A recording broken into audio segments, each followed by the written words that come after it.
Welcome to the very first episode of More Than Violin.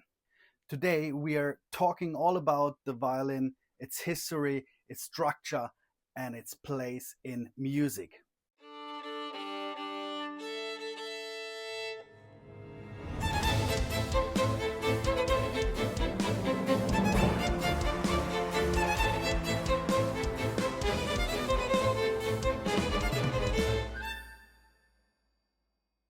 The violin, as we know it, has existed in this shape since the 16th century.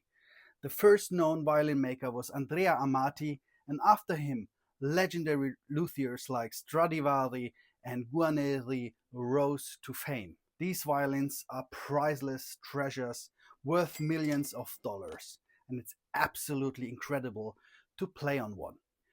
But it's not just the violin itself that matters. You also need a bow strung with horsehair. Believe it or not, some of the bows can cost as much as a luxury car.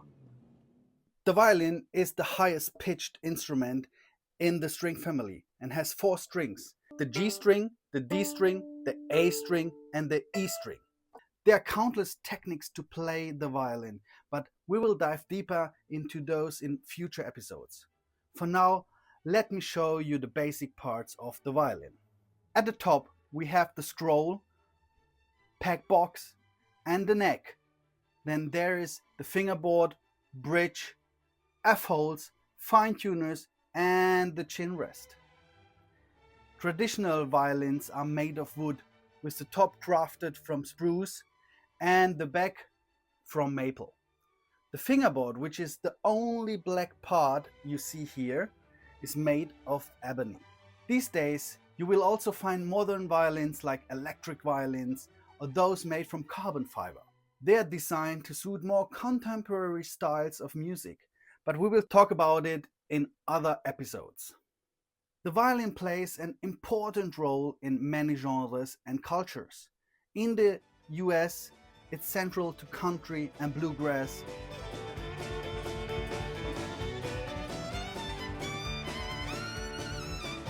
In India, Iran, and Hungary, it's essential to their traditional music.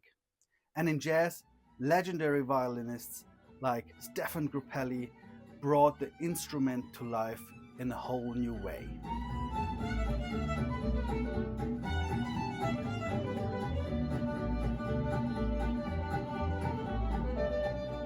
Today, string instruments are becoming more and more common in popular music.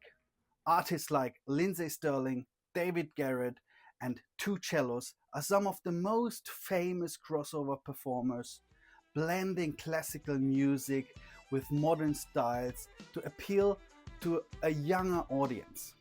Crossover music is such an exciting genre because it gives you so much creative freedom. Imagine playing a song by the Beatles on the violin or adding a beat to Paganini. The possibilities are endless, and it's all about expressing yourself in new ways.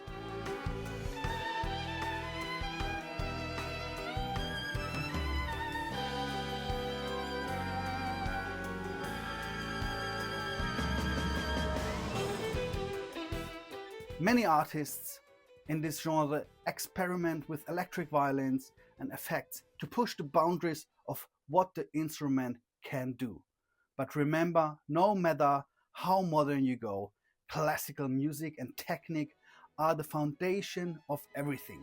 So don't forget your roots, keep listening to Bach and Mozart. I once met the legendary violinist Ivry Gitlis, who said something that really stuck with me, and I still keep telling it to my students. Bach was the greatest jazz musician. It's a reminder that classical music has so much creativity to offer. Now, here is a fun question for you. How many hairs do you think are on a violin bow? Write your guesses in the comments below, and I would love to hear your thoughts. If you enjoyed this episode, don't forget to leave a like, subscribe to my channel, and hit the bell so you never miss an episode. If you have any question or topics you would like me to cover, feel free to leave a comment down below. Thanks for watching. Keep making beautiful music, and I will see you next time on More Than Violin.